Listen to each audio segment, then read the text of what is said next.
What is going on, miners, and welcome back to the Hobbyist Miner channel. Well, it's been a few weeks and there's been no crypto mining shed update, so I wanted to provide you guys one. So today we're going to go ahead and give you an update on where the shed is and what's going on, if we're still moving forward with it. And then second, we're going to go through all the hardware that I have purchased for my crypto mining shed. So it's been a few weeks since I did my last video showing you guys the foundation and perimeter that I built, the decking that I built, and the stone that we put in place for the foundation for my crypto mining shed.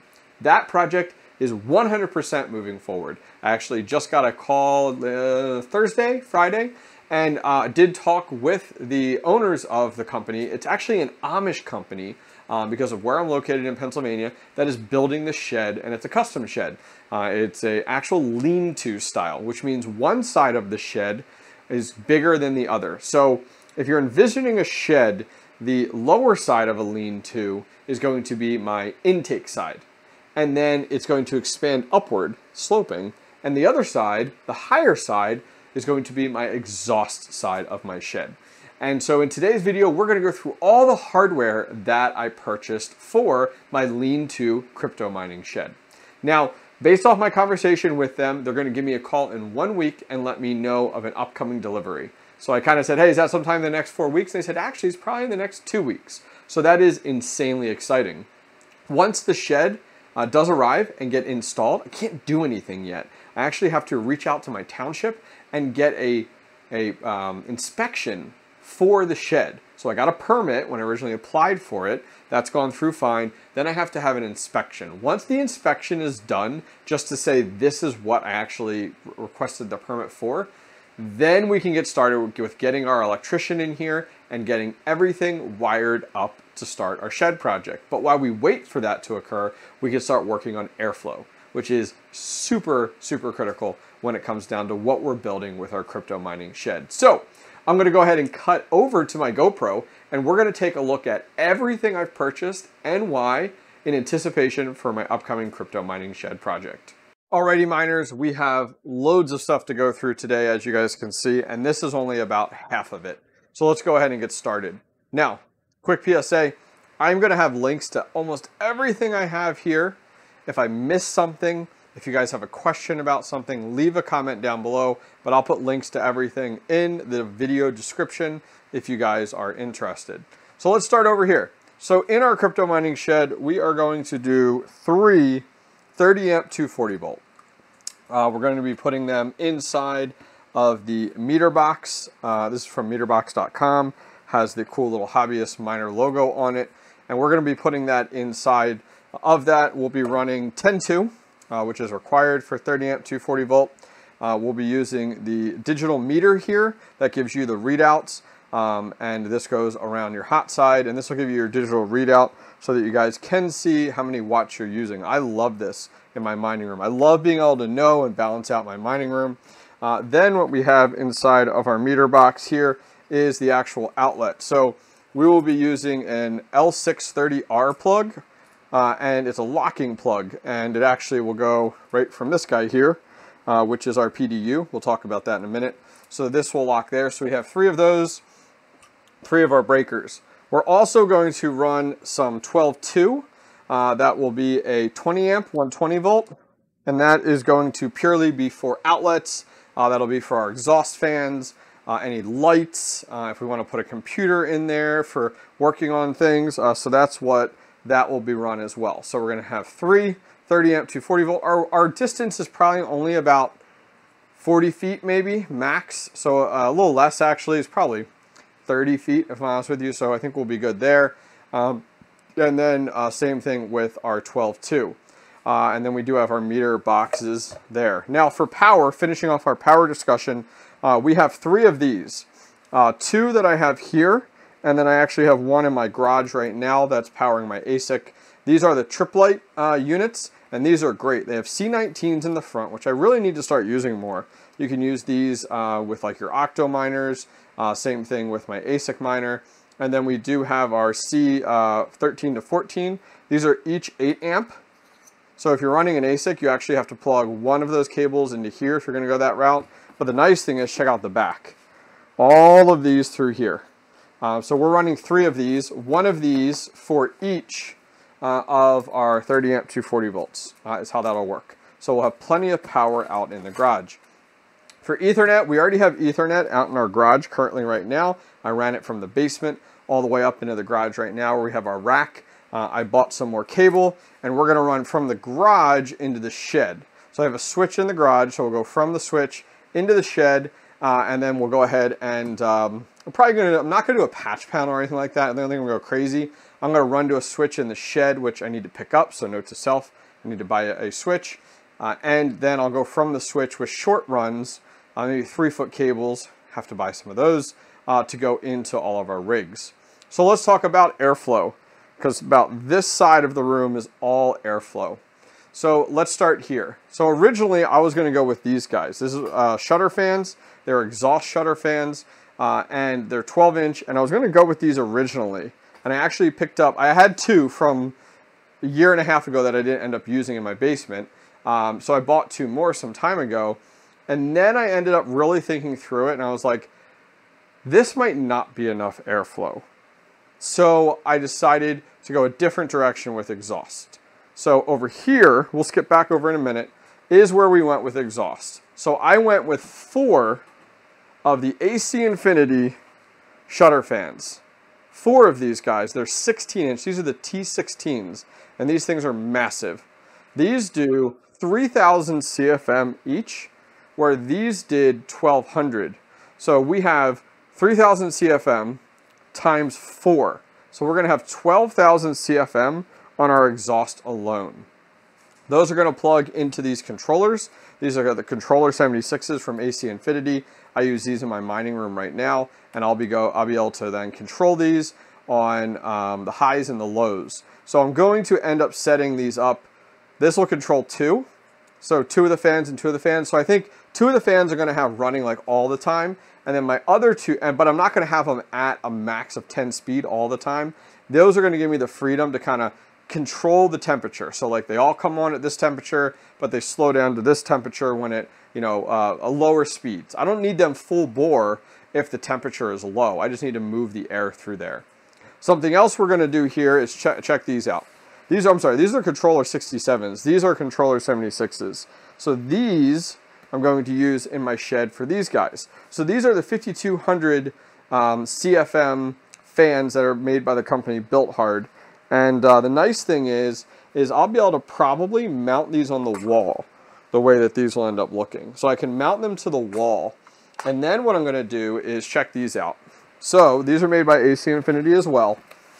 And I'm actually gonna do a giveaway of these. If I can get it open. Okay, so in here, check this out. This is how these are gonna work for traditional fans. And I think some of you guys are really gonna like these if I can open the box and show you. So, my gosh.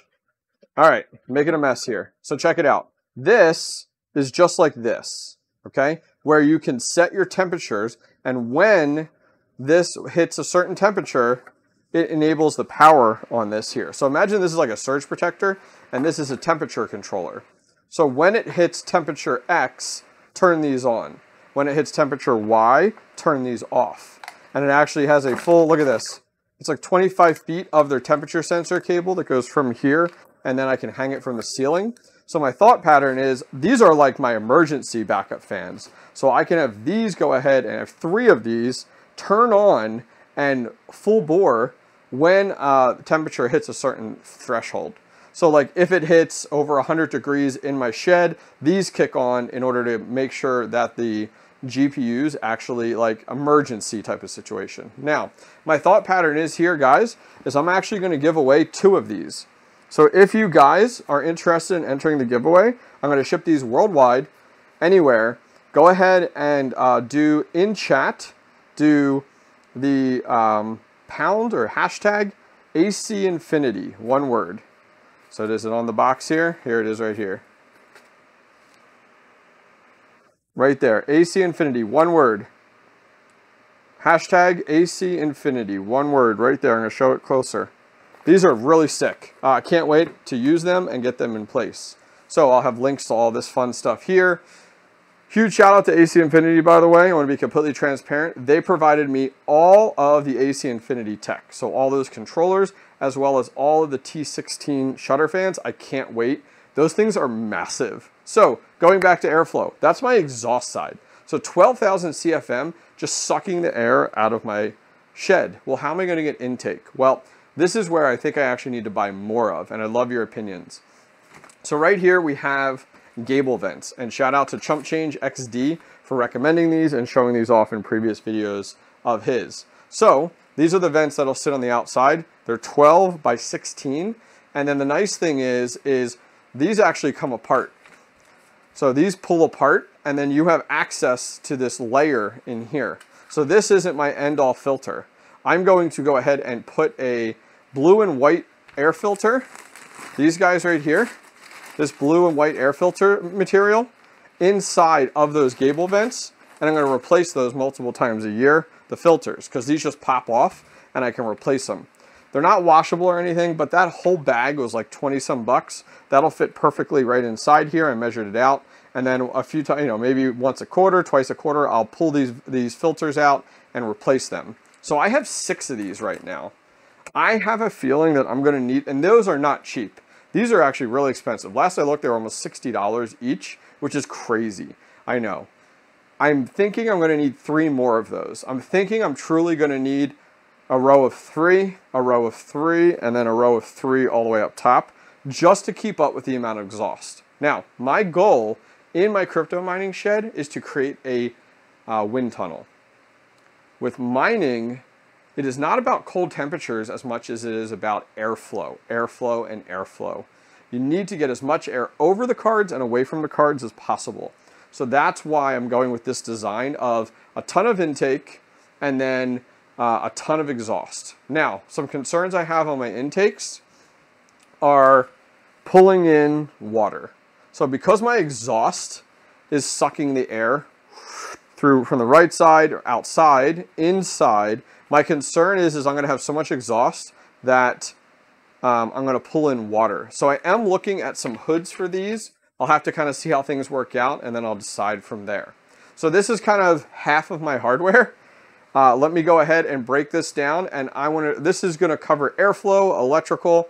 I want to show you guys how I'm going to handle cooling my ASIC miner, because most of this is for the GPU cooling. I'm going to have a dedicated airflow system for my ASIC miner. So let me go ahead and show you that. So let me break this down.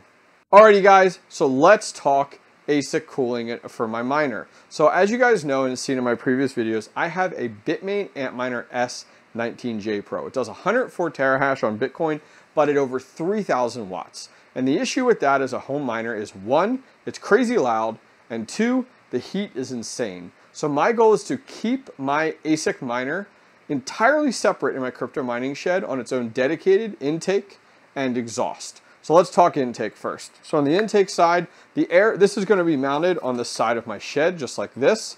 It's going to have a hood over top of it.